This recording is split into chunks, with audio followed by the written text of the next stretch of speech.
Imagine if an HGTV star like the Property Brothers, like Chip and JoJo, if they came into your town and you had to compete with them head to head, my guess is you'd probably lose.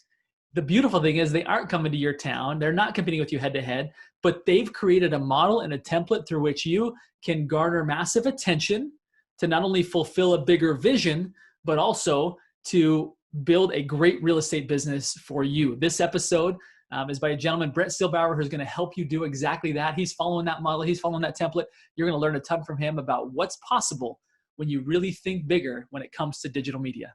Enjoy. Welcome back to the Think Bigger Real Estate Show. I'm your host, Justin Stoddart. Today, we're going to talk all about creating your own reality TV show. Let's be honest. Attention is the precursor to getting business. If you don't have any mind share, then you don't have any market share. Today's guest, in a very short period of time, has gone about building an incredible following and an incredible business. We're going to learn all about that. Let me remind you that we take snippets of the shows, the very best snippets, the nuggets, the things that you want to apply in your business, and we put them into the Think Bigger Real Estate group on Facebook. So if you're not yet a member of that group, go there and see what we're posting, what you can be applying into your business to make this show have deep impact. Our goal is not just breadth in reaching a lot of people. Our bigger goal is depth, how we can impact your business, your life.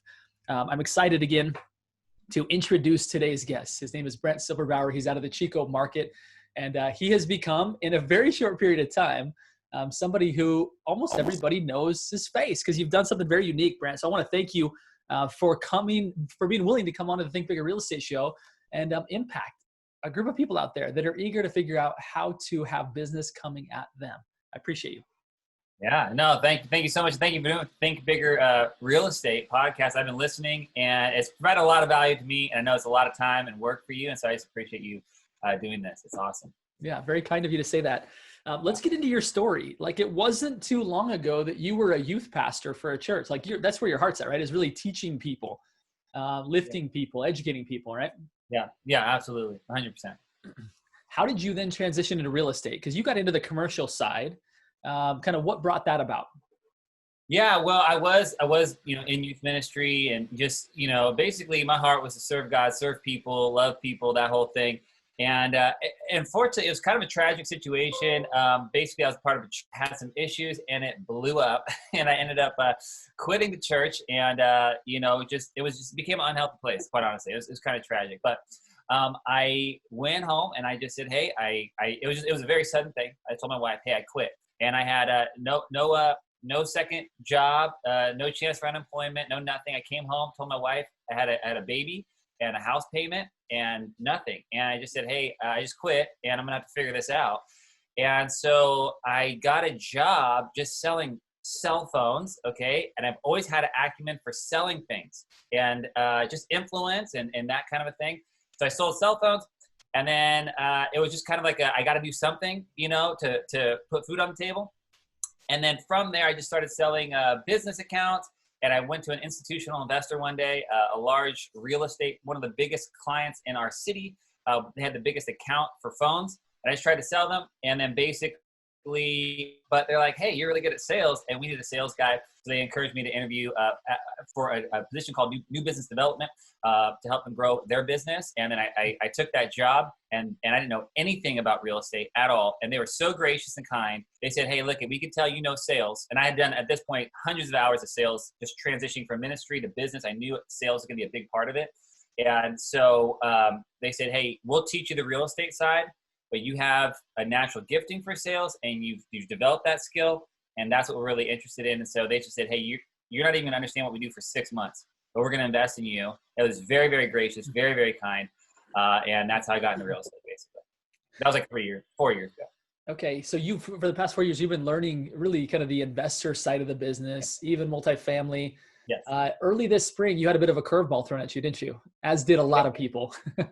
Yeah, no, I ended up going out on my own to do commercial real estate, and it was awesome. My first week, I got a listing. It was a $8.8 million property. On my first week, I'm like, this is gonna go so well. This is a great choice.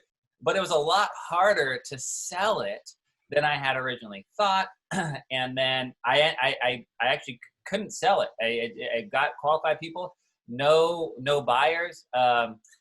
So getting into, March, I was in some multifamily deals and escrow with some deals, and the coronavirus hit. 22 million people unemployed. That definitely affects rents. It affects commercial lending. Everything just came to a halt. And in my city of Chico, to my knowledge, there has not been a multifamily transaction in probably, 6 months on a larger scale. And it just, the transaction velocity just fell off a cliff. Yeah. And so there I was. Very similar to what happened in the residential real estate market. I was a home builder in 2003 to 2010. And it was interesting how quickly, it wasn't like tapping the brakes. It was like somebody screeched the brakes, right? And it sounds like that's what you discovered, right? And at that point, you've now had a couple of curveballs thrown at you. And I think that's inspiring for anybody out there that feels like, I guess I wasn't made to be great because, man, I keep getting these curveballs. I keep getting these setbacks. Maybe I'm just supposed to settle into a mediocre life. And what you're saying is that, no, you had, right, the church you were working at kind of blew up, right? So that was first curveball. Curveball number two was the fact that you had gone out on your own in commercial real estate, and all of a sudden the pandemic hits and transactions fall off a cliff. Yes. The beautiful thing about your story, Brent, is that didn't stop you, right? You realize like there's opportunity out there somewhere. All right. If not, like, why not me? Yeah. Talk to us a little bit about your next steps, pivoting into the residential space, and kind of your concept of going about it very differently, right? It wasn't like, let's pick up a phone and start calling expireds and for sale by owners, right? Yeah. What was the thought that kind of led you to the fact of like, I'm going to create my own reality TV show. I'm going to create my own HGTV right here in Chico. Yeah. So I got to tell you, it's totally the grace of God, in my opinion. I'm falling out of this multifamily deal. In commercial, it's like you catch a whale, you feed your family for a year, or you starve to death. It's one of the two. And so this multifamily's falling out of escrow. That always feels terrible on the large deals.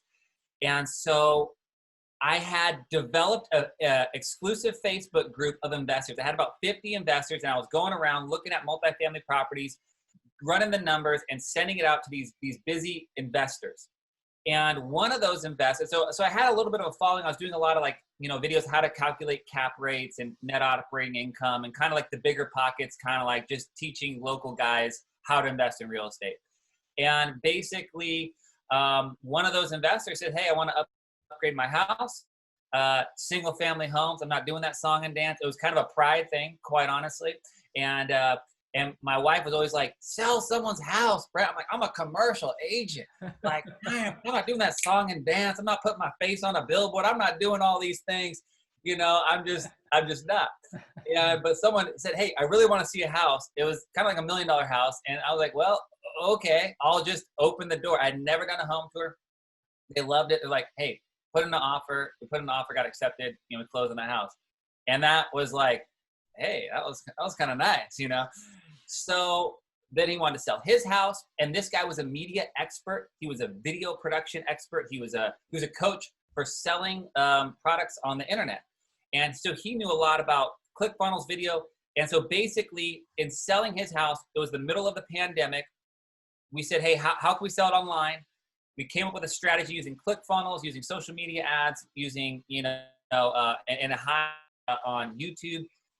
And it was like a really cool thing. It really caught our market by surprise. Ended up selling that house, but walked away with a formula with how to sell real estate on the internet. Did a few more of those, was really successful with those videos. They're kind of like HGTV style videos. Then my company that I work for has a remodel service. I ended up, like many new agents who experience, success. I went out and bought a bunch of expensive stuff, because I had been in such a lot. Everyone says, don't buy the new car on your first year. And I went out, I bought a new house, and it was a total fixer upper. And I love the show Fixer Upper. And I'm doing video selling real estate. And I'm looking at the budget for my remodel. And as you know, I don't know if you've ever done a remodel, but that budget, it goes up fast, and basically I couldn't afford it. I couldn't afford the remodel. I'm like, all the things my wife wanted to do, I really wanted to provide for her. I couldn't do it. So I went to my boss, who also does remodels. And we have a crew of about 20 guys that do maintenance, that do remodels, that do skilled labor. And I said, hey, I'm going to make you a deal. And I always teach my investors, hey, if you want to invest in real estate, you got to add value. See how you can add value and people are going to work with you. They got to see the value. And I said, hey, I want to do what I'm doing for real estate, selling houses. I'm going to do it for remodels. And it's going to be like HGTV, billion-dollar industry. Many people love it. It's entertainment. It's real estate. It's all these different things.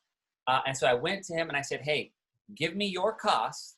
It'll be a flat even. I'll get a deal and I'll make a video. It will be a like a subconscious advertisement, because they're going to see your trucks. They're going to see your guys. They're going to see all that stuff, but you give me your costs. And that helped me to get the remodel that I wanted. Then basically I was in a local show, and I was at a local showroom, and my wife had picked out everything at this store, and she loved it. This store was only been around 2 years in our local market. So we had a great experience there. She picked out, we got a huge breakthrough on the textures and all the things. And so then basically I said, hey, can I have the number to the owner? And he was kind of a local guy. He lived in another market about an hour and a half away. And I just called him and I just said, hey, I'm doing a show. I just called it a show. It's a YouTube video, but I said, hey, I'm doing a show, man. You want to be on a show?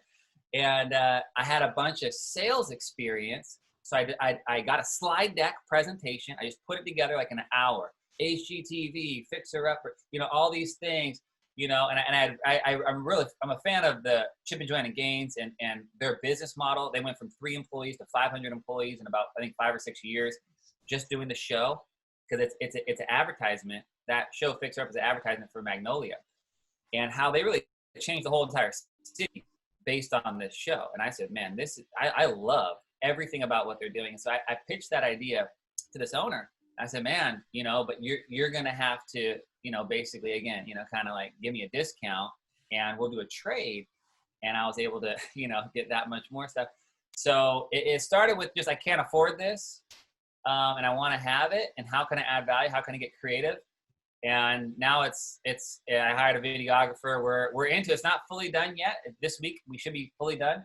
But it's coming out. Everything so far is going very well. I haven't released the video yet, but basically I have both companies, the services side and the product side, are both essentially investing in this show, and I'm basically like a producer of a local show, and I really feel like it's the vision behind it is about restoring Chico one house at a time. I just love the vision of it, and anyways, I can talk a lot about it. But there's a vision there for our city, and I think it's powerful, and I think people are going to watch it. Mm. Anyway, I don't know how much you want to share, but that was perfect. That was perfect. I'm inspired by what you did. I mean, really, you saw the fact that there was a need, one for you personally, as well as for local businesses, right? Both the labor side as well as the material side. Yeah. And then you also recognize that our community has a need, that there's homes that flat out or ugly need to be fixed up, right? They could be much more beautiful than they are right now. That's right. And you became the person that brought all of these needs together, right? You were kind of the quarterback of bringing together need and opportunity and combining them together. And, it's been fun to watch your videos that you do just for a listing presentation. It's very different, right? It doesn't feel like the typical kind of boring video. Like it feels like something that would be on HGTV. Talk to us a little bit about what that looks like. Do you do that yourself? Did you hire like a videographer to come in and help you do these? Because they're very well done. They're very entertaining. They're fast moving. It's got nice music to it. It's peppy. It's not like your typical kind of boring home walkthrough. Talk to us a little bit about that process. Because some people might be saying like, dude, I love it. I'm going big. I'm going to create a show whatever city they're listening in. Other people are like, I just want to stand out a little bit more than my competition. Talk to us a little bit about those videos and maybe where even people can go to find them. Yeah, you can search me, YouTube, Brent Silberbauer. Just search Brent. There's not a whole lot of my name out there. Just search Brent Silberbauer on YouTube, and you can find, some of the walkthroughs and that kind of thing. But yeah, no, I graduated Chico State University here, a local college, with media arts way back. And I had a wedding video business, and then I worked for the church. Part of my job was also youth pastor, but also media director And so, I've led teams of media, and that media has been a big thing that I've done. And my wife and I, we had a media side business. So we had a very unfair advantage in a way that was kind of stuff in like probably Northern California. It just so happened to be he wanted to sell his house. He edited the video. He shot the video. It was just a serendipitous, providential, like that was my first house. He made that video. And it's like, I can do that video. And so, but, I also, I have a team. I partner with people on Upwork. You find animators, you find people who are better than you at certain things, and you just kind of put it together. And then I just created templates. I created systems. I systematized my process, and basically I just, like with everything, I want to add value. And I'm a stickler. I'm intense with not wasting people's time. And if I'm going to show them a house, the last thing I want it to be is boring. And with a flip of a thumb, they're on to the next thing. And so I have to capture their attention and show them value for watching my video. And I knew I needed to make it high. For me, to make it very high end, I wanted to make it like HGTV, and they've come out really good. And I'm still keeping growing, and that's it. So you've probably really mastered a topic that I'm going deep on right now, which is traffic secrets, right? Written by our mentor in common, Russell Brunson, who really, talks about this concept of hook, story, offer, right? For those that are unfamiliar with the book or with Brunson and kind of what he teaches, is that just as Brent was describing, and really what's, I think a theme of this show is that if you don't have attention, you have nothing, right?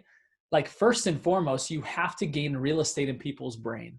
You have to gain mind share. They have to be able to remember you and think of you and know who you are before you ever have a chance of earning their business, right? That's obvious. Sometimes it's not. Sometimes we overlook the fact that like, oh yeah, they didn't use me, not because they didn't like me or not because they didn't trust me, it's because they forgot about me, right?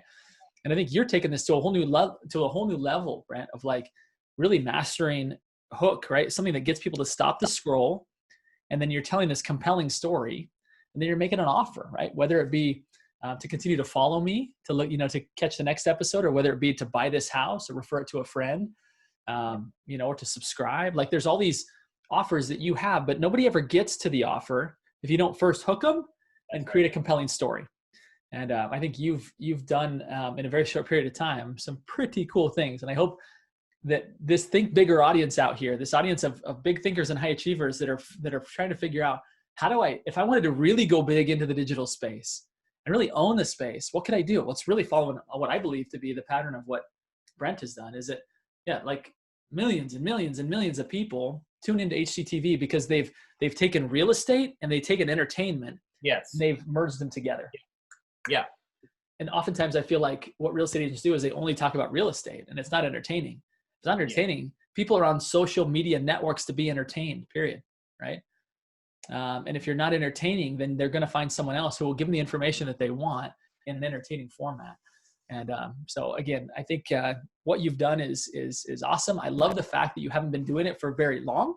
I think that just goes to show that anybody can do it. And just because you have some video chops leading up to this, right, that shouldn't preclude people from doing it. You can go to Fiverr.com, to Upwork.com, as you referenced, and you can find people who can edit video inexpensively, right? You can find people to do some of these things for you without having to invest in or have a full degree in, right? These fancy certificates and kind of deep knowledge of video editing. Yeah, absolutely. Here's one thing I'd say about that too. I feel like it's not just entertainment is very important, but for me, I feel like there's a vision, right? Leadership, you got to have a vision. And I feel like what I want to do is lead my city. Here's the deal. I have had so many friends. I'm really passionate about this in my heart. So many friends moved to Idaho. I live in California, arguably one of the most mismanaged states in the union. Okay. They're fed up with certain things that are happening in our city and in our state, and they don't like how things are being handled. And I have friends I've known my entire life. I was the best man in their wedding. They're leaving to Idaho. They're leaving to Tennessee. They're going to Texas. There's a huge exodus that I am personally seeing. And every time someone leaves my state and leaves my city, it hurts our family. If my kids are friends with their kids, all this other stuff. With this show, and with everything that I'm doing, I feel called by God to be here in Chico. And what I want to do is cast a vision that we don't have to go somewhere else to find a great life, that we could restore Chico, that I want to cast a vision. Chip and Joanna Gaines took Waco, Texas, one of the worst places to invest in real estate, one of the places no one wanted to move to. And they showed people how this could be a great place if you take what we have, these crappy houses in this horrible market, and you can make it beautiful. And I think that's inspiring to see people investing in their community, taking something old and run down, making it beautiful, showing the numbers, showing how it's possible for the average Joe Schmo or your average person to do this. And I really want to start highlighting all these different things of my city, but I really want to cast a vision that Chico is a wonderful place and a place that we could fix up instead of complaining about the problems. To really, if you feel called here, let's fix it up and make it beautiful. And I think so that's in my heart. And so when I speak about it and when I do a show about it, like that passion is going to come out. And if you're genuine and real about it, I think that's where people want to follow you, because people follow people with vision, passion, and that kind of a thing. I applaud you. I couldn't agree more that behind every good strategy, behind every good tactic, you better have a bigger vision. Otherwise it's temporary. When you have a bigger vision that people are working towards and that you're working towards, it ends up being a very sustainable model. Brent, I want to ask you this. It's not just about making money and stuff. It's bigger than that. It's about community. It's so much bigger. Like, I'm not in it for like, that's great. That's going to come. Yeah. But I want to keep my friends here. I want to show people this is a valuable place to live. I want to show the value of my community. Yeah. It's awesome, man. It's deeply inspiring. And I'm confident that other people are having the same experience that I am right now with the work that you're doing. Let's move to the final signature question of the show. Brent, you're a big thinker. There's no doubt about it. You're doing some great things. That's why you're on the Think Bigger Real Estate Show. I want to ask you this. What do you do to continue to be a big thinker, to continue to expand your possibilities? Yeah. So I've watched this show, and this is a common response, but you got to get around other people. You got to be inspired by others. So I read, Chip Gaines' book. My wife read Joanna Gaines. We are very inspired with what's happened in Waco, Texas, because the two people decided to fix up a house, one house at a time. That's incredible. So getting around people, listening to I love your podcast, man, because you bring in so many people. This doesn't have to be these mentors that you call on the phone and spend so much time with. It's like long distance mentors, long distance inspiration, hearing those stories of those, incredible things, miraculous things. And here's another thing, faith, having faith that it's possible, because big breaks happen. When you believe that what happened somewhere else for someone else can happen to you, it expands your thinking. Like, is it possible? Could we? You start dreaming. Your mind expands if you believe that miracles happen, that big breaks happen, and they can happen to anybody. So that's a huge thing. So being inspired by other people and having the faith. Yeah. Getting around those, hearing the inspired stories, hearing the incredible things that happen, and having the faith that they can happen in your life. Perfect. And if you believe that, then you start dreaming of what you can do. And you're an individual. Everyone's an individual, and they're unique. And so it's going to be a different little spin. I'm not Chip and Joanna Gaines by any means, not at all. I'm Brent. And it's going to look different, but I can be inspired by them, and I can believe something similar can happen in my city. And the combination of those two things, I think, is a very powerful combination that causes you to just dream and think bigger. I love that, Brent. I agree. One of the main answers I get from people is, you are this, like, some average of the 5 people you spend the most time with. And I would say you've really opened our eyes to the fact that they don't have to be people in person. They don't have to be like one-on-one conversations like this. You spend a lot of time with a particular mentor, reading their books, watching their shows, watching their work, interacting with them. And that person starts to rub off on you, right? Their greatness, the things that they've uncovered in themselves, begins to be uncovered in you. And again, that's the mission and passion of this show, which is to wake you up, to wake people up to the potential inside of them. and then to inspire and help them to live a life in pursuit of that potential. And you've done that today. I want to thank you for that. I'm very grateful that you were willing to come and share and open up and be on a mission and a vision that's much, much bigger than just growing a real estate business. I think that's super powerful. I want to thank you for that. And it's super fun to be connected to you. I'm grateful to our friend in common, Patrick Woods, who made the connection. And I'm excited to continue to see your rise and be inspired by you. So keep up the good work, my friend.